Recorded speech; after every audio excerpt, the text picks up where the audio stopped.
Ndabaramukije bene data dusangiye urugendo rujya mu ijuru.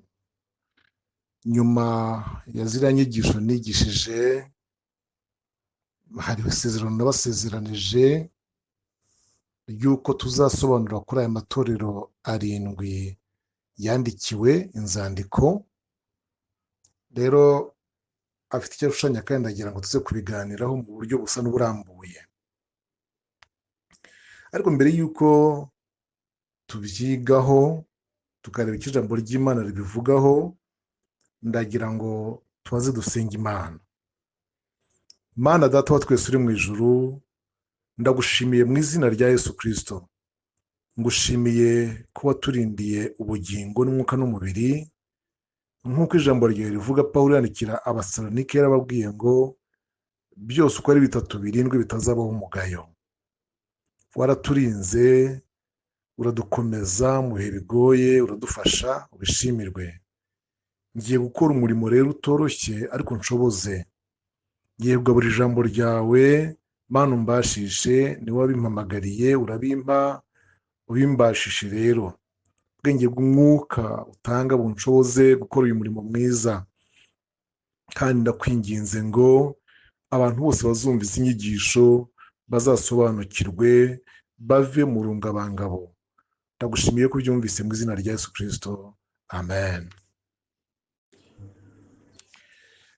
Ndagira ngo mbere y'uko tuza kuvuga kuri izi nzandiko uko ari 7 zandikiwe amatorero yo muri Aziya ntoya, iyo twita mu gifaransa Asie mineure, tubanze turebe ibyahishuwe ubwabyo kuko aya magambo arimwo ari. Iri jambo ryahishuwe mu by'ukuri rikunda kugora abantu kurisobanura, kuryigisha, kuko barifata ukuntu gutandukanye, baryumva ukuntu gutandukanye. Ariyo mpamvu bigoye kwigisha inyigisho z'ibyahishuwe. Bisaba ngo umuntu abihabwe rwose n'Imana kandi abisobanura uko biri. Umwanditsi w'ibyahishuwe we nta gushidikanyaho ni Yohana. Ntabwo bishidikanywa, ni Yohana intumwa. Uyu Yohana intumwa niwe wanditse ubutumwa bwiza bwa Yesu Kristo bwanditswe na Yohana, hariya mu busa mububona inyuma ya Luka. Niwe wanditse inzandiko uko ari 3, urwandiko rwa mbere, urwa kabiri n'urwa gatatu. Ni nawe wanditse ibyahishuwe. Ikindi, uyu ni Yohana mwene Zebedayo. Yari umurobyi kimwe na se, bakoraga uwo mwuga wo kuroba. Akaba agira umuvandimwe witwa Yakobo. Umunsi bahamagarwa, Yesu abahamagara, yabasanze bombi bari kumwe na se baroba. Akaba ari umwe muri 3 Yesu yakundaga kwiyegereza cyane no gusengana nabo kenshi, nk'uko tubisanga muri Matayo 17 umurongo wa 1 kugera ku wa 3, no muri Matayo 26 umurongo wa 37. Yohana uyu kandi yari umuyuda. Uyu Yohana kandi niwe Bibiliya yita umwigishwa Yesu yakundaga cyane. Tubisanga muri Yohana 13 umurongo wa 23. Akaba yari mwene nyina wabo wa Yesu. Ijambo mwene nyina wabo wa Yesu, mwene nyina wabo, bishobora kurushya bamwe batazi iby'amasano cyangwa se badakunda kumva Ikinyarwanda, byo twita mu gifaransa tante maternelle. Uwo ni umuntu umuvindimwe kwa nyoko wanyu, donc nyina akaba avindimwe na mama wawe. Uyu nyina wa Yohana yitwaga Salome. Uyu Salome yavaga indimwe na Mariya nyina wa Yesu. Tubisanga muri Mariko ibice 15 umurongo wa 40, no muri Matayo 27 umurongo wa 56. Bivuga rero ko Salomo uyu nguyu, Salome ntimugitanye na Salomo, ni Salome. Uyu nguyu yari madamu wa Zebedayo. Uyu Yohana kandi yari umuhanga mu byanditswe, akaba yari umuyobozi w'itorero wari uzwi cyane mu matorero arindwi yo muri Aziya ntoya. Akaba yari umuntu ukunda Imana cyane, akizera ko ukwizera kwa gikristo kuzanesha bidatinze imbaraga z'abadayimoni zikorera mu isi. Nuko yari ahagaze. Ibintu mbabwiye nibyo byarangaga ubukristo bwe. Ibyahishwe rero bikaba byaranditswe mu gihe cy'akarengane k'itorero. Ibyo bihe Bibiliya ikunda kubigaragaza mu buryo bubiri. Ibyo bihe bibiri, icya mbere ni icya nyuma ya Nero gatoya muri 54-68, kuko Nero yarenganyije itorero cyane. Igihe cya kabiri cy'akarengane ni icya nyuma y'ubwami bwa Domisiyane muri 81 gushyira 96, hari ku mwami witwa Vesipasiyani. Uko byari bimeze icyo gihe, kubera ko muri icyo gihe abatware b'Abaroma bari batangiye gushyira mu bikorwa ibyo kuramya umwami, abakristo, ni ukuvuga abemeraga Kristo nyine b'icyo gihe, bo banga kuramya uwo mwami, kuko bo bagira ngo haramywe cyangwa se hasengwe umwami. Noneho abakristo bemeraga Kristo utari Kayisari, kuko Kristo yari umwami, bamwizeye, bakomeza kugirirwa nabi kuko banze gukora ibintu basabwe byo kuramya umwami. Bivuga ngo mu by'ukuri akarengane gashobora kubaho mu gihe cyose umukristo ahagaze ku bukristo, akanga kugira ibintu akora asabwe ariko binyuranya no kubaha Kristo. Abizera b'i Simuruna baburirwa ko bagiye kurwanywa. Tubisanga mu gice cya 2 ku murongo wa 10. Naho itorero ry'i Filadelifiya rikabwirwa ko igihe cyo kugeragezwa kigiye kuza mu isi. Tubisanga mu bice 3 by'Ibyahishuwe ku murongo wa 10. Antipa mubona hariya muri ziriya nzandiko, we yari yaramaze kwicwa. Tumusanga mu gice cya 2 umurongo wa 13, yari yaramaze kwicwa hamwe n'abandi nk'uko tubibona mu gice cya 6 ku murongo wa 9, kandi bose bazize icyo kintu cyo kuba banze gukora ibyo Kristo yanga. Yohana yahungiye mu kirwa cya Patimo, bishoboka ko yari intara itegekwa n'Abaroma, bakaba ariho bafungiraga abantu kubera ibikorwa yakoraga nk'umukristo w'umumisiyoneri. Tubisanga mu gice cya 1 ku murongo wa 9 cy'Ibyahishuwe. Hari bamwe bo mu itorero bashyigikiye ibitekerezo bifata impu zombi, ari byo bya bindi musanga mu gice cya 2 ku murongo wa 14 kugera ku wa 15 ndetse no ku murongo wa 20. Mu gihe cy'akarengane buri gihe hari bamwe bo mu itorero bananirwa. Hari abantu bananirwa bakagwa, bagacogora, noneho bakava mu ruhande rw'ubukristo. Byensiri bavuye mu ruhande rw'ubukristo bajya mu ruhande rw'abapagani, bajya mu ruhande rw'abatizera. Iyo bananiwe, intege nke zabo zibatera gushaka kunaniza abandi. Noneho ibyo bikaba byaragomba gukosorwa mbere y'uko ingaruka zabyo zonona umurongo abizera bagenderagamo cyangwa bafashe wo guhagarara bagashikama mu gihe cy'iminsi mibi yari ibari imbere. Iki kintu cyo guhagarara bashikamye nicyo cyagoye bamwe muri bo. Abo kigoye bashaka kugurika inyigisho. Bashatse kugurika inyigisho rero, abandi bahanganye nabo barabica, kandi bishwe n'abari bene se. Imana dufashe cyane bene data, bishwe n'abari bene se. Intego Yohana yari afite ubwo yandikaga iki gitabo cy'Ibyahishuwe kwari ugushishikariza abiringirwa, abizerwa ba Kristo gushikama mu kutemera kuramya umwami. Abwira abasomyi be rero ko ukuri kwa nyuma hagati y'Imana na Satani kuri hafi kwigaragaza. Satani azarushaho kurenganya abizera, nyamara bagomba guhagarara rwose, bagomba guhagarara bagashikama n'iyo haba mu rupfu. Bashyizweho ikimenyetso ku buryo umwuka uwo ari wo wose utagira icyo batwara, kandi bazatsindishirizwa vuba cyane ubwo Yesu azaba agarutse, abanyabyaha barimbutse burundu, n'igihe abantu b'Imana bazaba binjiye mu bwiza n'umugisha bihoraho. Yesu adufashe cyane. Ngiki igihe itorero rizatsindishirizwa, ngiki igihe abera bazatabarwa gutabarwa kudasubirwaho, ni igihe Kristo azaba agarutse.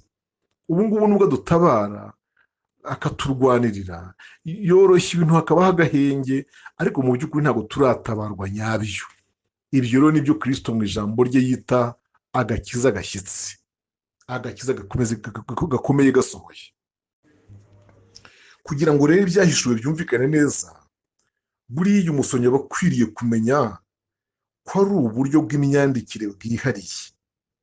Niyo mpamvu nababwiye ngo ibyahishuwe biragoye gupfa kubyigisha ku muntu, niyo mpamvu ubona bidatinyukwa cyane n'abigisha benshi.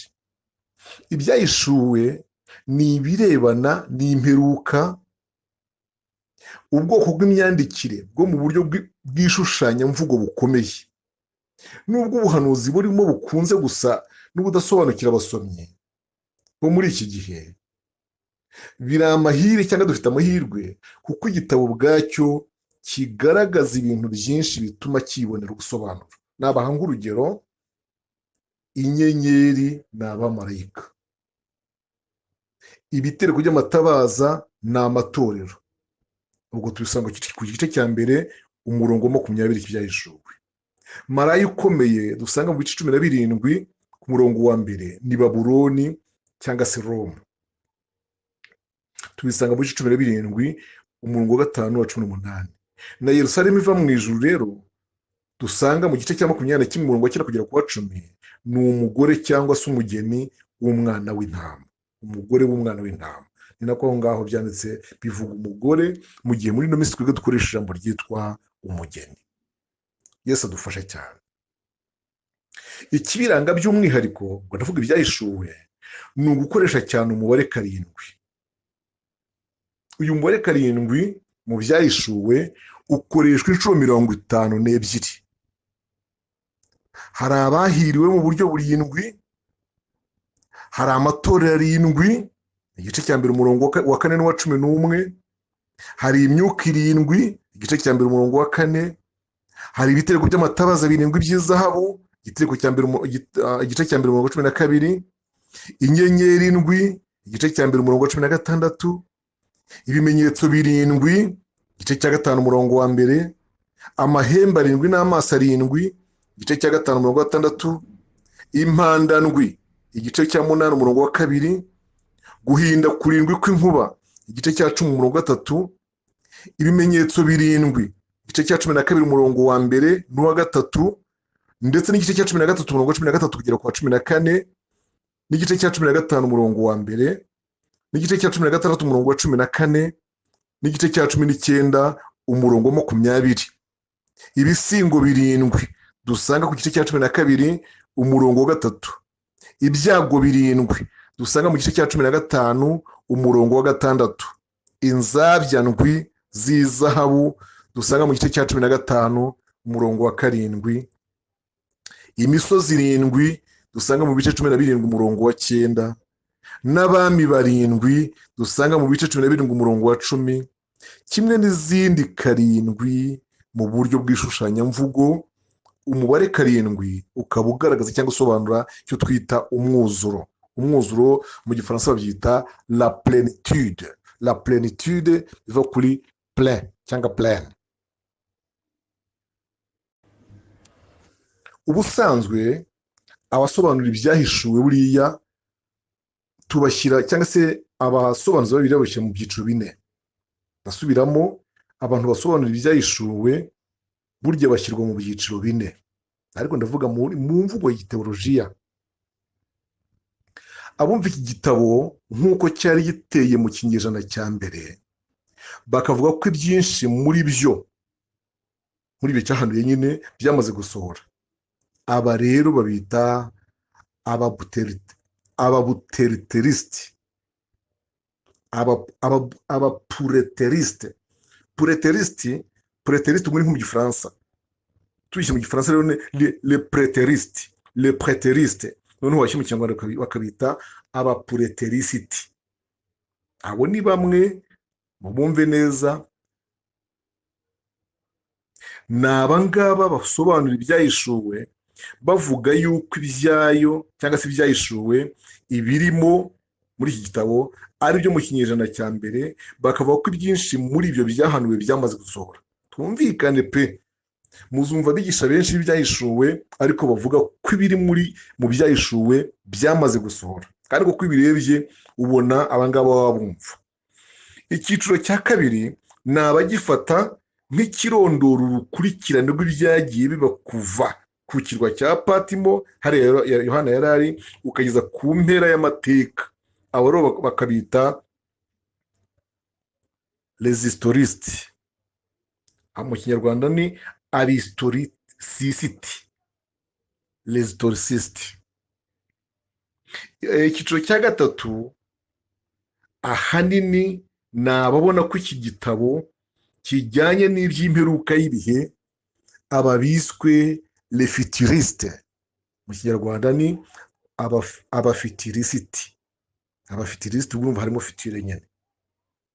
Icyiciro cya kane ni abakibona nk'ibishushanyo by'ingingo z'ukuri zitagira igihe zimara, nko kunesha kw'icyiza ku kibi. Aba biswe rero les diaristes, abidiaristes, les idéalistes. Urumva harazamo idéal cyangwa se idée.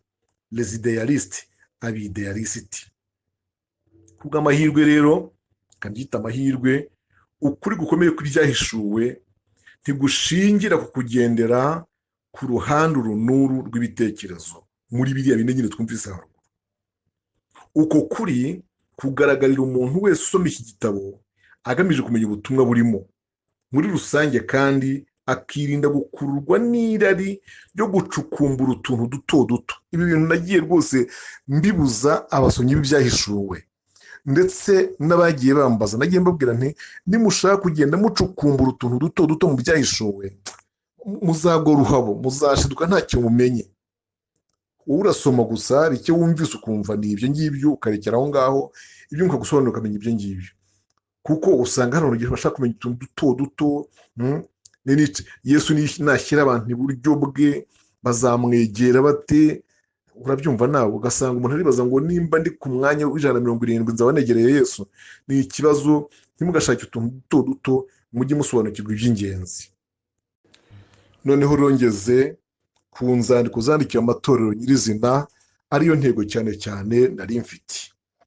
Inzandiko zandikiwe amatorero arindwi dusanga mu gice cya kabiri, nako mu bice bibiri, icya kabiri n'icya gatatu. Donc inzandiko zitangira n'igice cya kabiri no mu cya gatatu. N'izi nzandiko ko zandikiwe amatorero ari zirindwi niho ziri. Itorero ryo muri Efeso turisanga mu gice cya kabiri umurongo wa mbere kugera ku wa 7. Itorero ry'Isimuruna niryo ryakurikiyeho, turisanga mu gice cya kabiri umurongo wa 8 kugera ku wa 11. Itorero ry'Iperugamu ariryo torero rya gatatu ryandikiwe, turisanga mu gice cya kabiri umurongo wa 12 kugera ku wa 17. Itorero ry'Ituwatira ariryo torero rya 4, turisanga mu gice cya kabiri umurongo wa 18 kugera ku wa 29. Itorero ry'Isarudi ariryo torero rya 5, turisanga mu gice cya gatatu umurongo wa 1 kugera ku wa 6. Hanyuma itorero ry'Ifiladelifiya ariryo torero rya 6, turisanga mu gice cya gatatu umurongo wa 7 kugera ku 13. Itorero ry'Ilawodikiya ariryo torero rya 7, ariryo rya nyuma mu matorero yandikiwe, turisanga mu gice cya gatatu umurongo wa 14 kugeza ku wa 22.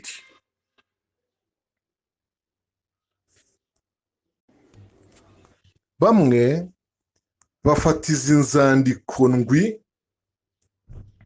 nko kugaragaza ishusho y'amateka y'itorero mu gihe cyo kugwa kwaryo, rigana ku kuba akazuyazi, aribyo nyine dusanga muri Laodikiya. Abo ni bamwe. Ndasubiramo, bamwe bafata izi nzandiko ndwi nko kugaragaza ishusho y'amateka y'itorero, itorero rimwe nyine mu gihe cyo kugwa kwaryo, rigana ku kuba akazuyazi kwa Laodikiya. Abo ni bamwe. Abandi nabo bakazibona nk'aho ari ibiranga amatorero anyuranye yabayeho kuva mu gihe cya Yohana kugeza ubu. Nawe unyumvire, icyo ni igikundi cya kabiri. Ndagisubiramo. Bo babona izi nzandiko nk'aho ari ibiranga amatorero anyuranye yabayeho kuva mu gihe cya Yohana kugeza ubu. Uko biri kose ariko ni amatorero arindwi yabayeho kera, akaba yarabaga muri Aziya. Icyo mucyumve neza. Igikunda kwibandwaho mu nzandiko ni ibintu bitatu: ni ugushima, gukebura no gukosora. Ibintu uko ari bitatu nibyo bikunda kwibandwaho mu nzandiko zandikiwe ayo matorero kuri buri torero: gushima, gukebura no gukosora. Reka tubanze dutinde kuri Efeso gatoya. Efeso tubanze tuyitindeho gatoya. Aha ngaha havuga ngo wandikire marayika w'itorero. Iyi Efeso, wandikire marayika w'itorero rya Efeso, uyu mudugudu wa Efeso, iri torero rya Efeso, icyo nicyo gihari. Noneho ufashe inyenyeri indwi dusanga ku gice cya mbere mu 16 kugeza ku 20, n'ibitego by'amatara 7 by'izahabu nabisobanuye biri ku murongo wa 12 na 20.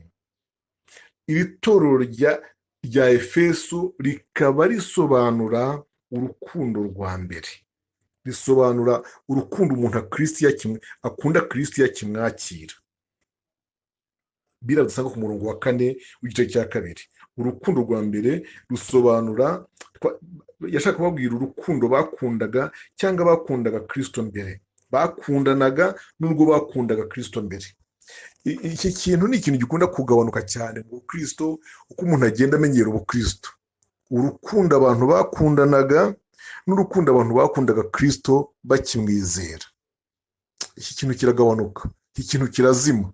Ibi rero niyo bishushanya Efeso, bisobanura uko itorero ryari rimeze muri kiriya gihe, cyangwa se rigasobanura uko umukristo aba ameze iyo acyakira Kristo: gukundana ubwacu no gukunda Kristo.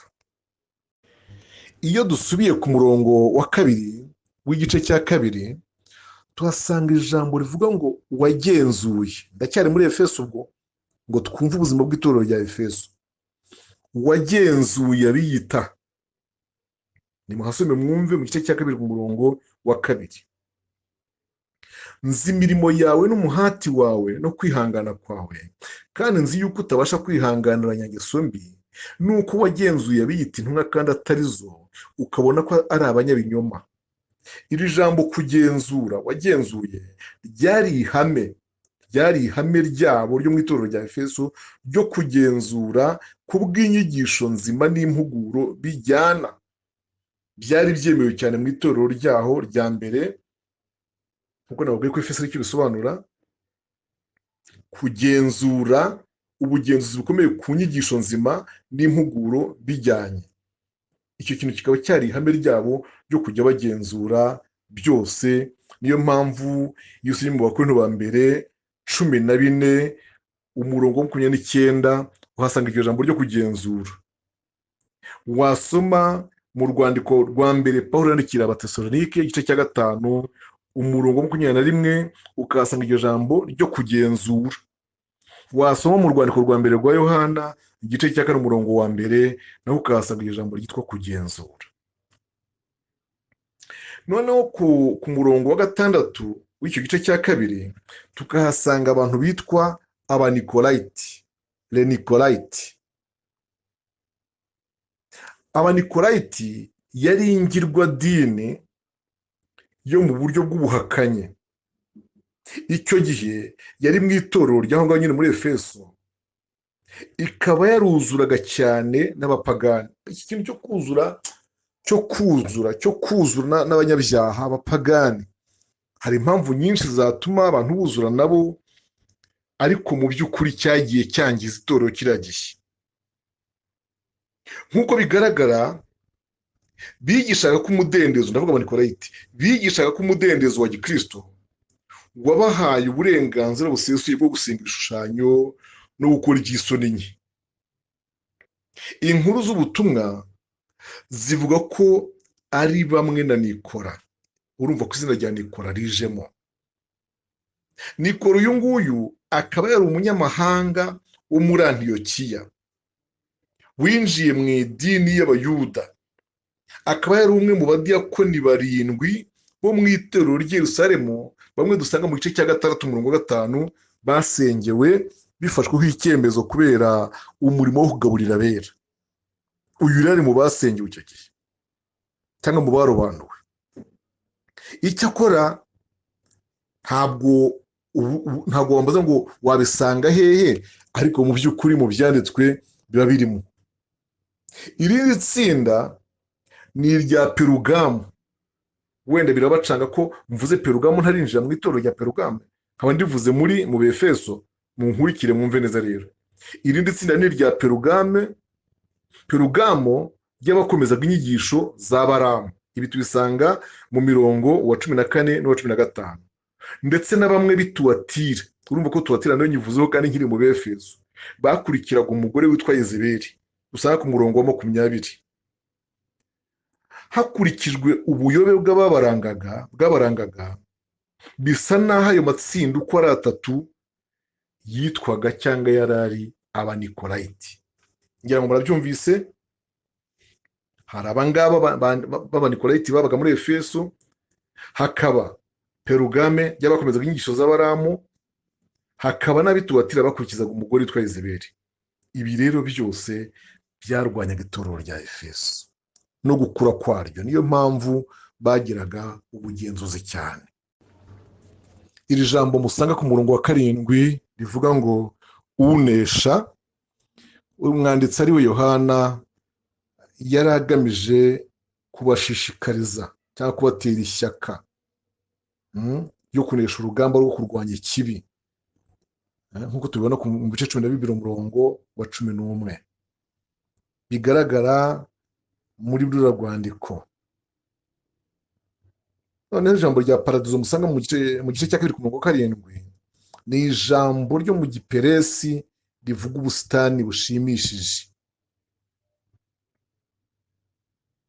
Mu gitabo cy'Ibyahishuwe bivuga igihe cy'imperuka, akaba ari muri icyo gihe Imana n'abizera bazongera gusabana byuzuye nk'uko byari bimeze icyaha kitaraza mu isi. Mwumva ko kantu nsobanuye bene data. Impamvu hajemo paradizo hariya mu gice cya 2 ku murongo wa 7, katosome mwumve, haravuga ngo ufite ugutwi n'imvi umwuka abwira amatorero, unesha nzamuha kurya ku mbuto z'igiti cy'ubugingo kiri muri paradizo y'Imana. Iri jambo paradizo ntabwo rijemo ngo rivuge ko tuzasubira kuba muri paradizo, ahubwo rijemo ngo rigaragaze ko nitubonana n'Imana tunesheje byose, nibwo tuzongera gusabana n'Imana nk'uko byari biri umuntu akiri muri paradizo. Imana dufashe cyane. Dufashe rero itorero rya 2 rya Simuruna. Efeso turayirangije. Simuruna iryo risobanura nyine missionnaire, donc missiologie. Wari umurwa wishyira hejuru kandi ukaba mwiza cyane. Ubu ngubu muri kino gihe witwa Izmuru, uri mu burengerazuba bwa Turukiya yo muri iki gihe. Wari ufitanye ubumwe cyane na Roma kandi witeguye gukora ibyo Roma yabasabaga byo kuramya umwami. Ndavuga uwo murwa. Ibi byiyongereyeho urwango rwa benshi mu baturage b'Abayuda, byatumye nta mukristo woroherwa no kuhaba na gato. Nta mukristo worohewe no kuhaba cyangwa kuhatura na gato. Polikarupe wamenyekane cyane mu bahowe Imana bo mu bihe bya kera, yari umwepiskopi w'iri torero rya Simuruna. Murumva bene data, Polikarupe wavuzwe mu bo twita les martyrs, mu barenga mu bahowe Imana, uyu yari umwepiskopi w'iri torero rya Simuruna. Simuruna rero ni impamvu mbona ibwirwa amagambo akomeye cyane. Muri uru rwandiko rwa Simuruna harimo ijambo rivuga ngo uwa mbere ari nawe w'imperuka. Turisanga mu gice cya 1 ku murongo wa 17. Uwo kandi ni Kristo. noneho ku murongo wa 9 tukahasanga abiyita abayuda, tukahasanga izina satani cyane rikavugwa mu gice cya 13:23 mu rwandiko rwa Yohana igice cya 3 umurongo wa 8. Satani uyu mu kigiriki babyita diabolos, bisobanurwa ngo umurezi. Umurezi, abasoma mujye musoma neza, niba batashyizeho icyo twita amasaku. Amasaku mu gifaransa ni les accents. Ubundi hari isaku bashyiraho ukamenya ko uhakurura, bakagira isaku bashyiraho ukamenya ko uri buzamure ton, ijwi na kw'inyuguti, cyangwa se kuri bumanure. Aha rero ni umurezi. Harimo irindi jambo ryitwa mubabazwa, muzamara iminsi 10 mubabazwa. Ibyo ngibyo rero yari imiburo ya Yesu abamenyeshwa igihe kigiye kugenda. Yarabivuze muri iyo minsi 10. Iyi minsi 10 nayo bishobora kuba bivuga ngo igihe runaka cyo kubabazwa. Ntabwo byasobanuraga iminsi 10 précisément en chiffre, umubare runaka wuzuye, oya, ahubwo byasobanuraga igihe runaka cyo kubabazwa. Hanyuma ikindi basezeranya ni ikamba ry'ubugingo buhoraho. Ikamba rero ntabwo rivuga igisingo ahangaha nkuko tuzi baryambika abantu mu mutwe mu gice cya 12:3, ahubwo rivuga ikamba cyangwa ibisa n'imidari bihembwa uwatsinze mu marushanwa yo gusiganwa. Iri jambo ryo gusiganwa rero rigenda rigaruka muri Bibiliya. Hanyuma urwandiko rwa Simuruna rugasoza ruvuga ngo unesha. Haleluya!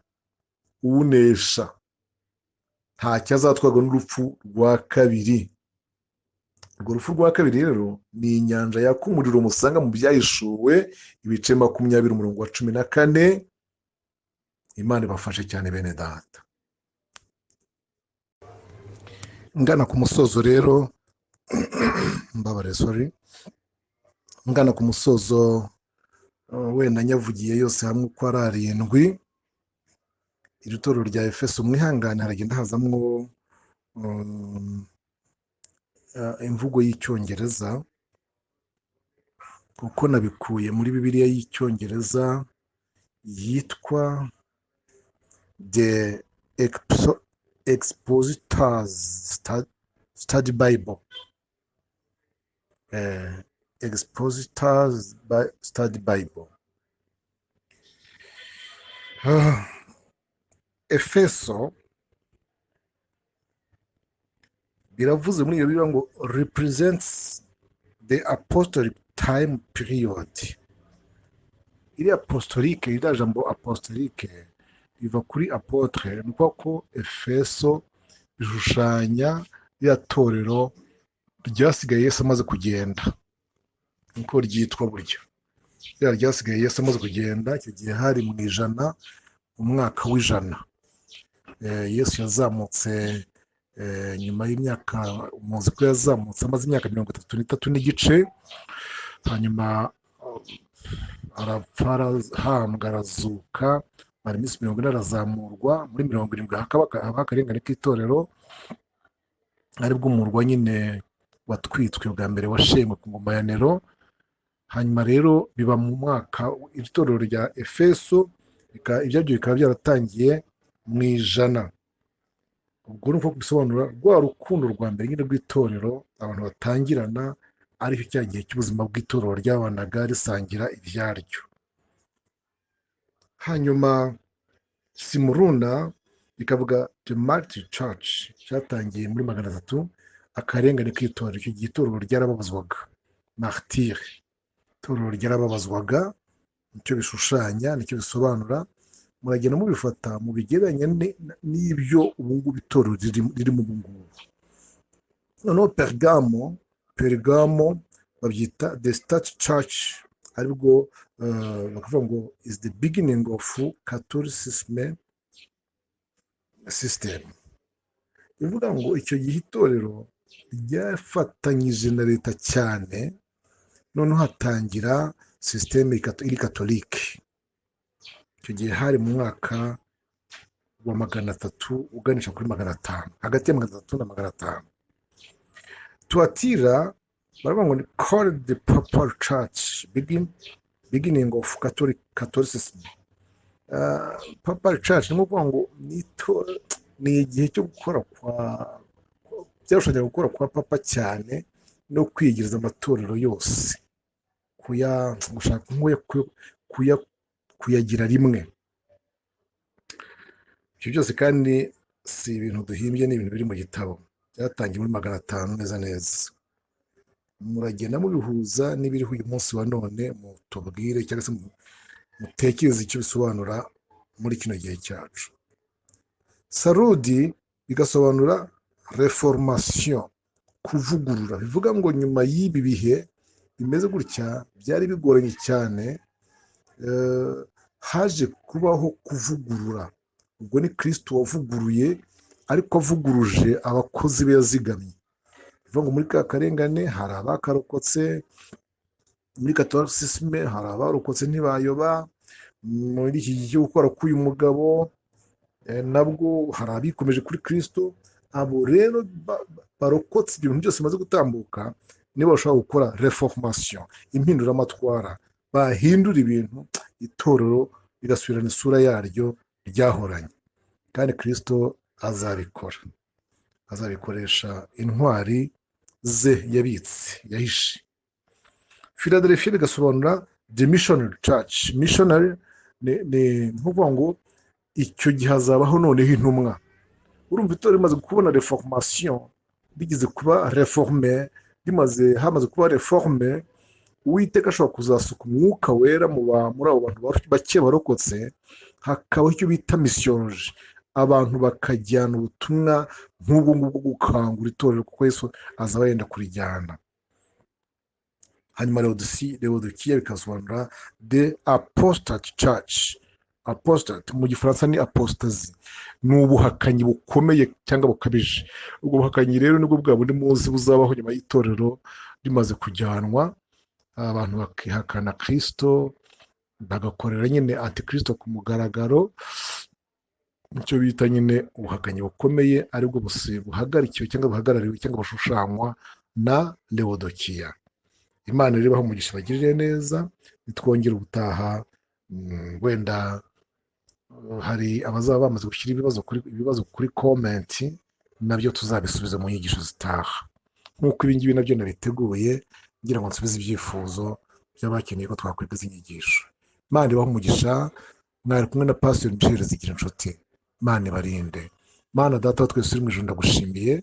Gushimiye itorero ryawe urinze, gushimiye umukumbi wawe uragiye Mwami, kuko itorero ryawe uri umwungeri waryo, uzaryiragirira kugeza uricyuye ukaryishyira.